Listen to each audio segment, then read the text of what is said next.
माशाल्लाह जानवर तो आपका बहुत अच्छा है, लेकिन अफसोस इसकी कुर्बानी कबूल नहीं होगी। इमाम साहब ये आप क्या कह रहे हैं? क्यों कबूल नहीं होगी? ऐसा भी क्या हो गया? जो भी हुआ तुम उसको छोड़ो, बस इतना जान लो इसकी कुर्बानी कबूल नहीं होगी। बेशक जाकर अपने अब्बा को भी बता दो। ऐसा बोलकर आप हम पर इल्जाम लगा रहे हैं, ये बात आपको बहुत महंगी पड़ेगी।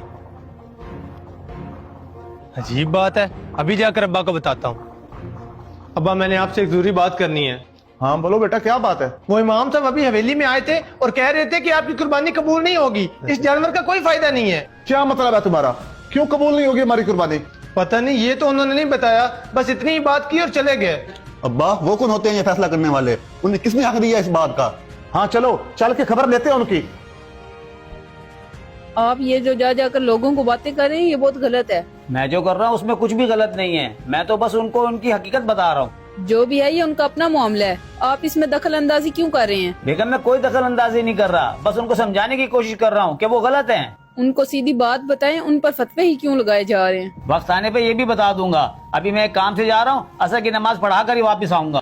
मुझे तो डर है लोग इस बात की वजह से आपको कोई नुकसान न पहुंचा दें, क्योंकि इन मामलात में मुसलमान बड़े अकीदे वाले होते हैं। तुम इस बात की फिक्र ना करो, कुछ भी नहीं होता।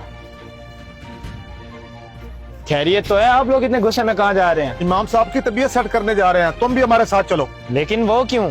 इमाम साहब ने ऐसा क्या कर दिया? इमाम साहब का काम है जमात करवाना, वो फजूल हमारी जिंदगी में दखल अंदाजी कर रहे हैं। बात तो आपकी ठीक है, लेकिन हम क्या कर सकते हैं? गुस्सा तो मुझे भी उन पे बहुत है। वैसे आपको क्या कहा है उन्होंने? शर्जील को बोला है कि जानवर तो बहुत प्यारा है, लेकिन इसकी कुर्बानी कबूल नहीं होगी। अब भला ये फैसला करेंगे किसकी कुर्बानी कबूल होगी और किसकी नहीं। बिल्कुल यही बात उन्होंने मेरे घर भी की है, लेकिन हम क्या कर सकते हैं? हम तो मजबूर हैं। क्या मजबूरी है? हमने लाखों के जानवर लिए और वो बातें करते फिर रहे हैं। चलो उनसे जवाब मांगते हैं, आज उनकी खैर नहीं है।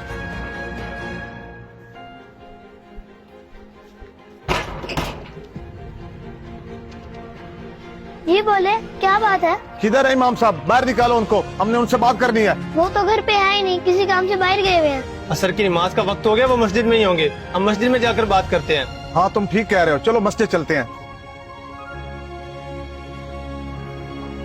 चलें तकबीर पढ़ाएं। रुकिए इमाम साहब, ये बात नहीं होगी, पहले हमने आपसे बात करनी है। ऐसी भी क्या बात करनी है जो जमात ही रोक रहे हैं? इमाम साहब आप पहले ये बताएं, कुर्बानी आपने कबूल करनी है या अल्लाह ने?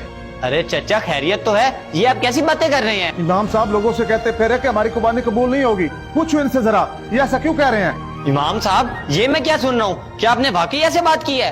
जी ये बात बिल्कुल सच है, और आपको बताता चलूं आपकी भी कुर्बानी कबूल नहीं होगी। इमाम साहब आपके जो मुंह में आ रहा है बोले चले जा रहे हैं, वजह क्या है इस सब की? आप ऐसा बोल क्यों रहे हैं? वजह सुननी है तो सुने, फिर बताता हूँ मैं। ये आदिल सूद पे लोगों को कर्जा देता है और लोगों की मजबूरियों का फायदा उठाता है। और अल्ताफ साहब की कुर्बानी इसलिए कबूल नहीं होगी कि ये अपनी बहन का हक खा के बैठे हुए हैं। और रही बात तुम्हारी, नौकरी तो तुम बिजली के महकमे में करते हो, लेकिन लोगों के काम तुम रिश्वत लेके करते हो। अब आप लोग ही बताएं, जिस पैसे में सूद, रिश्वत और लोगों का खाया हुआ हक शामिल हो, उस पैसे से क्या कुर्बानी कबूल होगी? चले जल्दी करें, नमाज को देर हो रही है।